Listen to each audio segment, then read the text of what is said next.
नमस्कार आदाब। आज सनीचर फरवरी के 18 तारीख है। पेश है प्रोग्राम 7 दिन में खबरें। जैसे आपको मालूम है, NPS के बारे में जिक्र किया गया। वे सरकार से निकल गए हैं, क्वालिटी से वे निकल गए हैं और अपने मिनिस्टर्स जो है मारी लेवेंस और मिनिस्टर चॉन आहिन, ये दोनों अपने पदवी भी सौंप दिए हैं सरकार को। ये एक प्रेस कॉन्फ्रेंस के दौरान जो हुए बीते हुए बुध फरवरी के 15 तारीख को, जहां पर NPS फोर्सिटर ग्रेगरी रुसलान ये कहे है कि ये पार्टी NPS जो है फरवरी के 15 तारीख से क्वालिटी से निकलने वाले हैं और बाकी पार्टियां के साथ वे मिलकर फिर काम नहीं करेंगे। और मिनिस्टर्स जो इनका था, मिनिस्टर मारी लेवेंस जो ऑनडरवेज वेटनschap एंड कल्चर मिनोसे के पास थे और सिल्फानो चॉन आहिन रुimtelijke ordening एंड मिलिeu के पास थे, ये अपने पदवी फिर वापस सरकार के हवाले किए हैं। रुसलान जो फोर्सिटर है NPS का, इनका कहना है कि सरकार ये राज्य चला रही है और इनमें सिर्फ बोल बाला जो है बोला चाली प्रेसिडेंट और विस प्रेसिडेंट का सिर्फ होता है और क्वालिटी का इनमें कोई योगदान नहीं होता है। क्वालिटी पार्टनर की तरह NPS कहते हैं कि कम से कम देखा जाए तो 2 साल इनके बीच में बलेट्स फोरनेमेंट्स के बारे में कुछ ज़्यादा बतलाया नहीं गया है और जबकि सरकार फैसला कर रहे थे तो NPS को ये लोग कोई खबर नहीं दे रहे थे। ऐसे प्रेसिडेंट जॉन सांतोखी और फेलिपे रॉनी ब्रुंसविक ये सभी फैसला करते हैं सरकार को चलाने के लिए और इस लिहाज से NPS ये भी अपने स्ट्रक्चर के साथ बात किए और उसके बाद तय भी किए हैं कि ये इस क्वालिटी का हिस्सेदार नहीं रहेंगे, यानी वे FHP, ABOP, PL और ये कॉम्बिनाची के साथ अब मिलकर सरकार नहीं चला सकते हैं और ये ओपोजिशन में अब अपनी जगह लेंगे। असम्बली लीडर पैट्रिशा एटनेल, इफानिल्डो प्लेन और ग्रेगरी रुसलान ये अपनी अपनी जगह पर रहेंगे जब तक इनका सिटिंग टर्म रहेगा और ये भी साफस्तांदख फ्रैक्सी की तरह ये भी DNA में अपने सहयोग देंगे और जनता के मदद वहाँ से करेंगे। और जैसे आपको हम बतलाए हैं कि NPS क्वालिटी से निकल गए हैं तो PL भी जल्द में एक्सपोर्ट फरहादरिंग लगाए हुए थे और ऐसे भी ABOP का फोर्सिटर ये भी जाकर अपने लोगों के साथ बात किए हैं। पैचाया लहूर ये भी कहे है कि बीते हुए 20 फरवरी के 16 तारीख वे अपने पार्टी स्ट्रक्चर के साथ फरहादरिंग लगाए हुए थे और वहाँ पर बातचीत जो हुआ है इस पार्टी NPS के बारे में जो सरकार को अब अंडरस्टैंड नहीं करेगा और फिर इसके बारे में जिक्र जो किया है अपने लीडर के साथ। और ऐसे भी जबकि पैचाया लाहौर का फोर्सिटर पॉल सोमोहार जो ये कहे है कि वे भी ज़रूर से मालूम करना चाहते हैं जिस तरह से ओवर इनकम्स सभी पार्टियां मिलकर दस्तखत किए थे और इसके बारे में और आगे क्या होगा और जो 2 मिनिस्टर्स पोस्ट फ्री हो चले हैं इसके बारे में और क्या होगा, इसके बारे में बातचीत अपने स्ट्रक्चर के साथ वे किए। ऐसे भी ABOP फोर्सिटर फेलिपे रॉनी ब्रुंसविक अपने लोगों के साथ भी बातचीत किए है। स्ट्रक्चर फरहादरिंग वे भी लगाए हुए थे और वे कहे है और साफ साफ ये भी खबर बाहर लाए है कि ABOP सरकार से नहीं निकलेगा और ABOP सरकार की मदद करते रहेगा। वे भी कहते हैं कि वे जानते हैं कि देश के हालात कितने बिगड़ा हुआ है, लोगों को काफ़ी मुश्किलात के सामना करना पड़ता है। टॉबी ब्रुंसविक ये कहते हैं कि वे सरकार के मदद करेंगे और कहते हैं कि इस वक्त ये ख़ास वजह भी नहीं है ABOP को सरकार से निकलने के लिए, क्योंकि सरकार को इनके साथ चलाना ज़रूरी है और ये ऑप्शन नहीं होता है फरकिसिंग से पहले इस सरकार को छोड़ने के लिए। और वे कहे है कि खवैस किस्टाउसल के बारे में अभी तक जिक्र जो होता है ये तुत्सिंग जो अभी तक किया जाता है, इसलिए फरकिसिंग भी हो नहीं पाएगा। ABOP कहे है कि वे सरकार के हर हाल में मदद करने वाले हैं। त्रिपार्टित ओवरलैग के बारे में जिक्र किया जाता है सभी सोशल पार्टनर्स के साथ मिलकर और ये नया तरीका पर फिर शुरुआत होने वाले है। हेड सोशल अकॉर्ड जो है त्रिपार्टित ओवरलैग ये दिसंबर के 31 तारीख पिछले साल ये फरफल हुए है और प्रेसिडेंट इसे इंस्टॉल भी किया था सितंबर महीना साल 2021 में। President ये भी overleg और खान जो थे overheid bedrijfsleven और vakbeweging के बीच ये tripartite overleg ये खास और खान जो बनाए थे इकोनॉमिक हेरस्टाइल इस देश के भविष्य को ठीक करने के लिए सरकार अच्छे बलैद बनाने के लिए इन लोगों को एक साथ जोड़े थे 2 महीना इंस्टॉलासी के बाद सोशल पार्टनर्स जो थे ये afspraken भी बनाए थे और कुछ ऐसे actiepunten भी हुए हैं इस tripartite overleg से जो बाहर आए हैं ऐसे भी BTW के बारे में जिक्र हुआ koopkrachtversterking के बारे में जिक्र हुआ werkende klasse के लिए और ऐसे भी प्रेसिडेंट ये कहे है कि वे ये tripartite overleg को नया तरीका से शुरुआत भी करना चाहते हैं और वे कहे है कि bedrijfsleven जो पहले निकल गए थे वे कहे थे कि वे इसके साथ सहमत नहीं है कुछ फैसला जो लिया जाता है बाद में फिर पता चला कि VSB फिर से ये tripartite overleg में पार्टिसिपेट करेंगे और इनमें हिस्सा ज़रूर से लेंगे 191 रिक्रूटन जो है KPS का इन्हें bevordering जो मिला aspirant van politie जो हुए और ये 191 रिक्रूटन जो है KPS का ये सोमवार फरवरी के 13 तारीख bevordering इनका हुआ aspirant van politie के लिए इस दर्जा के लिए इन सभी को दिया गया इनमें खास लोग जो उपस्थित भी थे वहाँ थे minister Juspolka, Kenneth Amoxie, waarnemend procureur-generaal Garcia Paragsin, waarnemend korpschef Ruben Kensenhuis और आगे चलकर भी voorzitter जो है सूरीनामse politiebond SPB का मिलांडो आतोम्पाई वहाँ पर भी थे मिनिस्टर Juspol ये भी कहे है कि मॉडल कॉर्प्स वे भी दूसरा तरीका से बनाना चाहते हैं जिस तरह से Caraïbes gebied में होता है और ऐसे भी ये ambtenaren को स्ट्रक्चरल opleiding दिया जाएगा ताकि वे भी aspirant agenten बनकर क्रिमिनलिटी को दूर कर सके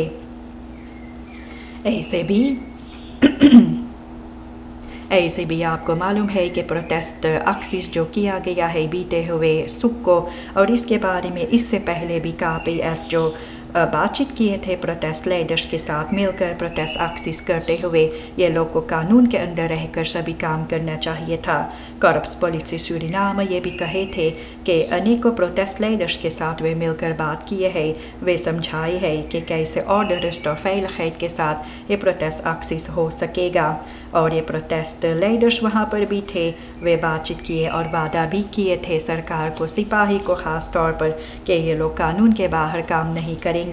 लेकिन जो हुआ बीते हुए सुख को इसे देखकर पूरा दुनिया भी चौंक गई है क्योंकि सूरीनाम का प्रोटेस्ट एक्सिस इस तरह से होता लोगों को इसके बारे में मालूमात भी नहीं थे देखा गया है कि शहर में वहाँ पर काफ़ी लूट मार भी हुए हैं दुकान इत्यादि नुकसानी पहुँचाया गया सभी सामान लोग चुरा कर लेकर चले गए हैं इधर उधर आग लगाए हैं और आगे चलकर वहाँ पर ईंटें पत्थर लेकर शीशे तोड़े हैं वे लोग भी देना के खबाव में घुस पड़े वहाँ पर काफ़ी गुस्से में लोग थे और ऐसे कई बिल्डर जो है सोशल मीडिया पर और दखबलात सूरीनाम के वेबसाइट पर जो आप ज़रूर से देख सकते हैं कि वहाँ पर किस तरह से लोग प्रोटेस्टेट किए हैं शर्म के बाद ज़रूर से है जिस तरह से लोग पेश आए हैं लोग अपने मांग पूरा करने के लिए क्या इस तरह से पेश आते हैं और इससे इन लोगों को क्या हासिल होगा ऐसे देखने के बाद ये सभी रैली लूट मार जो हुए हैं तो शहर जो है और ओपन बार मार्केट इन्हें बंद किया गया है शनिचर से आज और आने वाले दिनों में भी ऐसे सभी bedrijf और bedrijfsorganisaties जो होता है ये सभी अपने केमारी बंद रखे हैं पूरा शहर Paramaribo वहाँ पर veiligheidsoverweging के कारण सभी सुरक्षित रखने के लिए वहाँ पर सड़क बंद किया गया है और ओपन बार मार्केट बाजार इत्यादि जो लगाया जाता था ये भी मना किया गया है खोलने के लिए ऐसे देसी रिकार्डो भोला जो है Paramaribo नॉर्थ ओस्ट का ये खबर बाहर लाए है वे भी कहे हैं कि वे बात ज़रूर से करेंगे ये मार्केट और ondernemers के लीडिंग के साथ मिलकर किस तरह से वे लोग आगे बढ़ेंगे और कब फिर वे लोग नॉर्मल फिर खुले रहेंगे कुछ खास मातरीक़ सरकार लिए है और ये भी लोगों को सुरक्षित रखने के लिए और ऐसे देसी भी कहे है कि जिस तरह से लोग लूट मार किए हैं दंगा फसाद किए आग लगाए हैं शोर शराबा गालियाँ दिए हैं और काफ़ी अलग तरीक़ा से लोग पेश आए हैं देसी भी कहते हैं कि ये खतरा जो है इसे वे अफगोर भी करते हैं और जिस तरह से हुआ है ऐसे आगे में होना भी नहीं चाहिए। ये बिल्कुल शर्म की बात है। सूरीनाम के लिए दुनिया भर भी देख रहा है कि लोग सूरीनाम में अपने मांग के लिए किस हद तक वे लोग जाते हैं। यह अक्सी को अफगोर किया गया है। काफ़ी लोग इसके बारे में अपने मायूसी सामने रखे हैं कि लोग अगर जाते हैं अपने अधिकार के लिए या तो फिर सरकार से कोई मांग वे रखते हैं तो उन्हें भी कानून के दायरे में रहकर इसे करना चाहिए, ना तो चोरी लूट मार करके वे लोग अपने मकसद तक पहुँचेंगे। कहा गया है ऐसे करने से मामला और बिगड़ जाते हैं। ऐसे सरकार भी कुछ फैसला लिए है ताकि लोग सुरक्षित रहे और इधर उधर सड़क भी बंद किया गया है कुछ जगहों पर भी। और ऐसे भी सरकार भी आने वाले दिनों में लोगों को बतलाएंगे वे और कौन से फैसला लेंगे सभी को सुरक्षित से रखने के लिए। वे कहे हैं कि रेखस्टाट और डेमोक्रेटिक इंस्टीट्यूशन पर हमला जो हुआ ये गलत बात है और ऐसे कभी होना भी नहीं चाहिए। मिनिमम लोन के बारे में जिक्र भी हुआ था कि मिनिमम लोन ये फरवरी महीना से लागू होता कर्मचारियों के लिए, लेकिन ख़ास वजह से मिनिमम लोन जो है इस महीना फिर पकड़ा गया है, यानी ये आगे जारी नहीं होगा। रखेरिंग्स रात में बीते हुए फरवरी के 8 तारीख तय हुआ था कि मिनिमम लोन जो है ये SRD 20 से बढ़ाया जाता और ये 38 SRD 5% जो होता, और ये फैसला जो लिया गया था फिर रोका गया है। Vereniging Surinaamse Bedrijfsleven VSB जो है और Associatie van Surinaamse Fabrikanten ये लोग सहमत नहीं है जिस तरह से लोन रात ये फैसला लिए है इसे करने के लिए। तारीफन के बारे में ये werkgeversorganisatie जो है ये भी हिस्सेदार है लोन रात में जहाँ पर यह प्रस्ताव भी किया गया था। मिनिस्टर स्टीफन मैकआंड्रो जो आर्बेट का मिनिस्टर है वे कहे हैं कि पिछले हफ्ते से वे अनेक ऑर्गेनाइजेशंस के साथ बात करते हैं और उन लोगों का राय क्या है और मुश्किलात क्या है ये सभी पेन पॉइंट जो होता है VSB और Associatie van Surinaamse Fabrikanten का इसे सुनने के बाद वे भी ज़रूर से कहे हैं कि फरवरी के 22 तारीख वे भी ये सभी बफिंडिंगन जो है इसे रख कर ये राजफोस्टल में ये प्रस्ताव भी रखने वाले हैं रखेरिंग्स रात के सामने ताकि उसके बाद फैसला लिया जा सके। ब्यूरो FAO ये भी खुल गए है और मैनेजर इसका जो है ये है मारेका मंगल। ये FAO का मतलब होता है ये भी फंड्स फॉर ज़ीनिंगन ouderschap verlof के बारे में, और ऐसे सभी werkgevers और bedrijven जो होता है इन सभी को verplicht किया जाता है अपने अपने कर्मचारियों मुलाजिमों को रजिस्टर कराने के लिए FAO के पास, और इसके साथ भी फोर्सिंगन उनको मिलता है ouderschapsverlof के बारे में। ऐसे भी ये बुलावा दिया गया था फरवरी के 14 तारीख जबकि ये ख़ास ब्यूरो को खोला गया और ये रजिस्ट्रेशन जो है FAO का ये बढ़ा दिया गया है मार्च के 31 तारीख तक इस साल, और ये भी ऑनलाइन हो सकता है। अप्रैल के 1 तारीख से ये FAO जो है ये इनिंग भी करने वाले हैं verplichte bijdrage का। bedrijven और werkgevers जो होते हैं जिनके लिए मुलाजिमों नौकरी पर रखा जाता है जिनके पास कर्मचारी होते हैं आपको रजिस्टर कराना चाहिए। अगर आप बाद में या तो महीने बाद करेंगे तो आपको अप्रैल से भी TVK के साथ हर महीना के लिए ये पैसा अदा करना है ये रजिस्ट्रेशन जबकि आप करेंगे। अगर आप रजिस्टर नहीं कराएंगे आप अपने कर्मचारियों के रजिस्टर नहीं कराएंगे तो आप कानून के बाहर ये काम करते हैं, क्योंकि कानून जो है Wet arbeidsbeschermingsgezin ये भी 2019 में ये वेट बनाया गया है और ये वेट तब से काम भी कर रहे थे, लेकिन कोविड के आने से ये फिर से लोग इस पर गौर नहीं किए हैं, लेकिन ये कानून बनाया गया है और FAO जो है ये ब्यूरो खोला गया है जहाँ पर लोगों को बुलावा दिया जाता है अपने अपने कर्मचारियों मुलाजिमों को जाकर रजिस्टर कराने के लिए। कलाई खान के बारे में जिक्र भी किया गया था। पेशतर आपको बतलाया गया था कि कलाई खान इस्माइल कलाई खान को बलास्टिंग का डायरेक्टर बनाया गया था, लेकिन बाद में पता चला है कि फर्म फाउट ज़्यादा हुए और इसके जगह पर मारिता वेनरमान को रखा गया जो वार्निमन डायरेक्टर है बलास्टिंग डील्स के पास। बातचीत किया गया है कलाई खान के साथ और वहाँ पर मिनिस्टर ये तय किए हैं और बतलाए भी है दुआन बॉन्ग को कि कलाई खान अब डायरेक्टर नहीं रहा बलास्टिंग डीन्स का, लेकिन कोई और पदवी पर इन्हें रखा जाएगा वहाँ पर लोगों के मदद करने के लिए।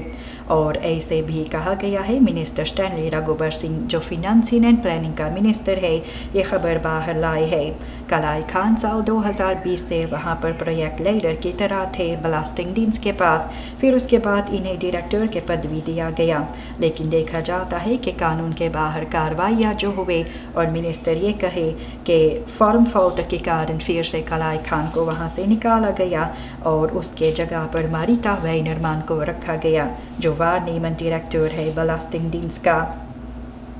एक अफसोस खबर भी ज़रूर से है, जबकि begrotingsbehandeling हो रहा था द नेशनल असम्बली में तो ये अफसोस खबर भी बाहर निकाला गया है फ़ीहापी फ्रैक्सी लीडर आशीष कुमार गायादीन के ज़रिए से कि डियानालित शामबिंदा फ़ीहापी का जो है 69 साल के उम्र में इनकर मृत्यु हुए। वे बीमार थे और फिर उसके बाद इनकर मृत्यु हुए। इनकर दाह क्रिया भी एतवार फरवरी के 19 तारीख भी होने वाले हैं और अफसोस के साथ भी कहा जाता है कि ऐसा एक क्रिटिस पर्सन वे थे और वे अपने काम ठीक तरह से कर रहे थे जिस तरह से होना चाहिए था। और अफसोस लोग जाहिर भी करते हैं कि डियानालित शामबिंदा अब इस दुनिया में नहीं रहा। इनका दाह क्रिया एतवार फरवरी के 19 तारीख होने वाले हैं। और इसी के साथ सभी खबरें प्रोग्राम 7 दिन के लिए आपके सामने रखा गया। नमस्कार, खुदा हाफिज़।